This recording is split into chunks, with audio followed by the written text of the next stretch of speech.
27वीं तरमीम में जो इस्तिस्ना हासिल की गई है, जो मराआत हयात हासिल की गई है, इनको वापस करना होगा।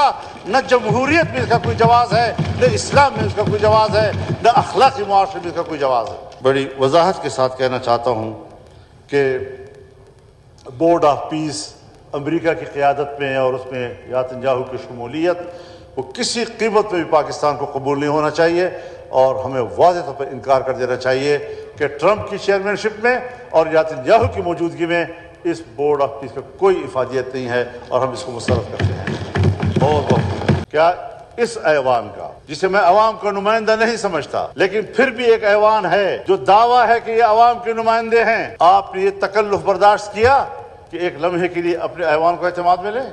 हुकूमत के अराकीन का भी हक है, अपोजिशन के अराकीन का भी हक है कि वो मालूम करे और हुकूमत का फर्ज है कि वो हमें बताएं कि इसके पीछे क्या हिकमत अमली है और क्या मसलहत है। यहाँ तो सीटें खाली हैं, कोई वजीर नजर नहीं आ रहा। माशाअल्लाह चौधरी साहब हैं, पूरी हुकूमत के नुमाइंदे हैं, राना साहब भी तशरीफ फरमा हैं, हमारे बुजुर्ग भी हैं सारे। लेकिन बहरहाल मसला संजीदा है कि ऐवान को कोई अहमियत नहीं दी जा रही और मुकम्मल सीटें इस वक्त ऐवान की खाली हैं। ऐवान को एतमाद में नहीं लिया जा रहा। ऐवान तो चलो आप एतमाद में न लें, क्या आपने जब ये फैसला किया इस फैसले को काबीना के सामने पेश किया है? काबीना के सामने पेश नहीं किया, जो आपकी एग्जीक्यूटिव बॉडी है। इस तरह कौम को बेखबर रखना। हजरत इस ऐवान में और जा रहे हैं वहां गजा पीस बोर्ड में शिरकत के लिए ताकि ट्रंप के आशीर्वाद हासिल की जा सके। ये है हमारी आजादी, ये है हमारी हुर्रियत। बोर्ड ऑफ पीस का रुकन उस कसाब को, नेतन्याहू को उसका रुकन बनाया गया है। इसराइल उसका रुकन है जिसके हाथों ये कत्लेआम हुआ और आइंदा हम इस खित्ते में वो अपने राय जाहिर कर चुके हैं। और 1 साल हो गया है ट्रंप के, तो नेतन्याहू भी उस मजलिस में बैठे होंगे और जनाब शहबाज शरीफ साहब भी बैठे होंगे शाना बशाना और इस खित्ते के अमन के लिए सोच रहे होंगे। फ्रांस ने इनकार कर दिया है जी, यूरोप और फ्रांस ने इनकार कर दिया। बताए कि यूरोपीय ममालिक में जहां पब्लिक ने मुजाहरे किए, जहां उनको एहसास है कि हमारी अवाम इस पॉलिसी के हक में नहीं है, वो तो इस बोर्ड में जाने से इनकार कर रहे हैं। आज मगरबी दुनिया का जमहूरियत भी टूट फूट का शिकार है और अमरीयत नंगी होकर सामने आ रही है और मशरक़ी दुनिया का कम्युनिज्म भी टूट फूट का शिकार है और अमरीयत नंगी होकर सामने आ रही है। अब दुनिया में आमिराना निज़ाम और सरमायादाराना निज़ाम और इसके पीछे अस्करी कुव्वत ये मिलकर दुनिया में हुकूमत करेगी। जमहूरियत का खात्मा पूरी दुनिया में हो चुका है। वेनेजुएला के सदर और उनकी अहलिया को घर में जाकर गिरफ्तार कर लिया। इसको गिरफ्तारी का नाम दिया गया है, अगवा किया गया है। हकीकत यह है कि उनको अगवा किया गया है। अब ट्रंप जैसा अगवाकार जो एक मुल्क के सरबराह को उसके घर से उठा लेता है, हमें भी सोचना चाहिए हमारे यहाँ भी जमहूरियत खत्म हो गई। हमारे यहाँ भी आमरीयत, अस्करी कुव्वत, सरमायादारियत ये मिलकर अब अपना रोल अदा कर रहे हैं। हुकूमत जब चाहे मर्जी है उसकी कुरान और सुन्नत के बिल्कुल मुनाफी हराम कानून साजी करे, कहते हैं हमारे जमहूरी हक है। जमहूरी हक है कानून साजी के हवाले से, लेकिन आप पाबंद भी हैं। आपकी जमहूरियत इतनी आज़ाद नहीं कि वो हलाल को हराम करार दे और हराम को हलाल करार दे। अगर 2/3 अक्सरियत 27वीं तरमीम में बनाई गई, ये सिर्फ जाली नहीं बल्कि जबरी अक्सरियत थी। जो 26वीं तरमीम में आपने कानून साजियाँ की हैं या हमारे तरामीम उसमें शामिल की हैं, 1 साल हो गया है आपने तरमीम की कि इस्लामी नजरियाती कौंसिल के सिफारिशात बहस के लिए ऐवान में पेश किए जाएंगे। एक भी सिफारिश बहस के लिए आज तक पेश नहीं हो सकी। सूद का खात्मा होगा 1 जनवरी 2028 से। किसी शोबे में हमें कुछ तब्दीलियां इस हवाले से नजर नहीं आ रही। 18 साल से कम उम्र की शादी को ज़िना बिल जबर करार देना, इन्ना लिल्लाहि व इन्ना इलैहि राजिऊन।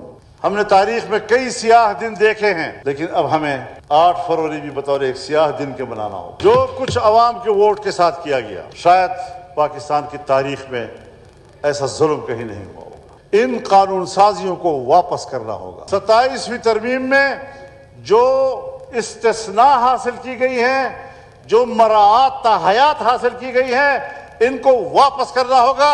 न जमहूरियत में इसका कोई जवाज है, न इस्लाम में इसका कोई जवाज है, न अखलाकी मुआशरे में इसका कोई जवाज है। बड़ी वजाहत के साथ कहना चाहता हूँ कि بورڈ آف پیس امریکہ کی قیادت میں اور اس میں نیتنیاہو کی شمولیت وہ کسی قیمت میں بھی پاکستان کو قبول نہیں ہونا چاہیے، اور ہمیں واضح طور پر انکار کر دینا چاہیے کہ ٹرمپ کی چیئرمین شپ میں اور نیتنیاہو کی موجودگی میں اس بورڈ آف پیس کا کوئی افادیت نہیں ہے، اور ہم اس کو مسترد کرتے ہیں۔ بہت بہت ٹرمپ صاحب ایک بورڈ آف پیس بنا رہے ہیں، اور ان کی مرضی ہے وہ کس کو اس میں شامل کریں اور خود اس کا چیئرمین رہے، اور اس سے ہم وہاں پر امن، استحکام، معیشت، فلسطینیوں کی بہتری، اس کی امید وابستہ کریں، تو پھر میر کا وہ شعر کہ میر کیا سادہ ہے بیمار ہوا جس کے سبب اسی عطار کے لونڈے سے دوا لیتا ہے۔ ٹرمپ نے یہ بھی کہا ہے کہ اس کا چیئرمین میں خود ہوں گا، اس کی کمانڈ میرے ہاتھ میں ہوگی۔ جناب اسپیکر،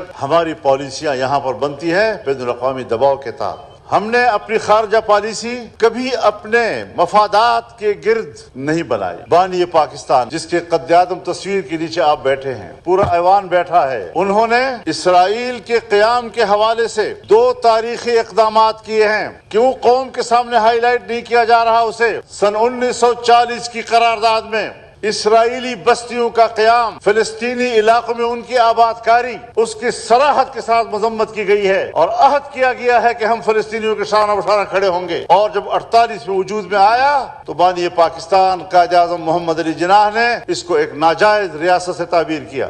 آج ہم جو کچھ کر رہے ہیں، ہماری حکومت جو کچھ کر رہی ہے، کچھ لمحوں کے لیے سوچا ہے کہ ہم بانی پاکستان کے تصورات اور ان کے نظریات جو اسرائیل کے حوالے سے ہیں اس سے کوئی مناسبت بھی رکھتے ہیں؟ پیروی تو دور کی بات ہے۔ جناب اسپیکر، آج ہم اپنی تاریخ بھول بیٹھے ہیں۔ کوئی قدر و قیمت نہیں کہ اس وطن عزیز کی آزادی کے لیے 200 سال تک اس بر صغیر کے باسیوں نے قربانیاں دی۔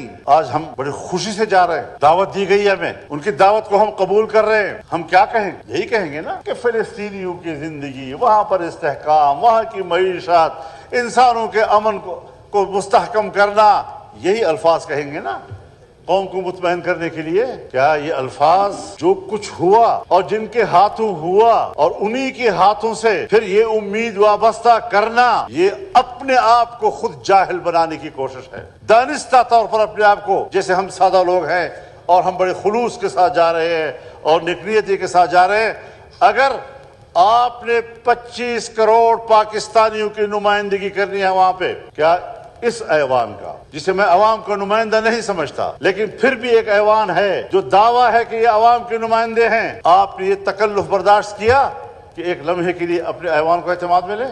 حکومت کے اراکین کا بھی حق ہے، اپوزیشن کے اراکین کا بھی حق ہے کہ وہ معلوم کرے، اور حکومت کا فرض ہے کہ وہ ہمیں بتائیں کہ اس کے پیچھے کیا حکمت عملی ہے اور کیا مصلحت ہے۔ یہاں تو سیٹیں ہی خالی ہیں، کوئی وزیر نظر نہیں آ رہا۔ ماشاءاللہ چودھری صاحب ہیں، پوری حکومت کے نمائندے ہیں، رانا صاحب بھی تشریف فرما ہیں، ہمارے بزرگ بھی ہیں سارے، لیکن بہرحال مسئلہ سنجیدہ ہے کہ ایوان کو کوئی اہمیت نہیں دی جا رہی، اور مکمل سیٹیں اس وقت ایوان کی خالی ہیں، ایوان کو اعتماد میں نہیں لیا جا رہا۔ ایوان تو چلو آپ اعتماد میں نہ لیں، کیا آپ نے جب یہ فیصلہ کیا اس فیصلے کو کابینہ کے سامنے پیش کیا ہے؟ کابینہ کے سامنے پیش نہیں کیا، جو آپ کی ایگزیکٹو باڈی ہے۔ اس طرح قوم کو بے خبر رکھنا، حضرت اس ایوان میں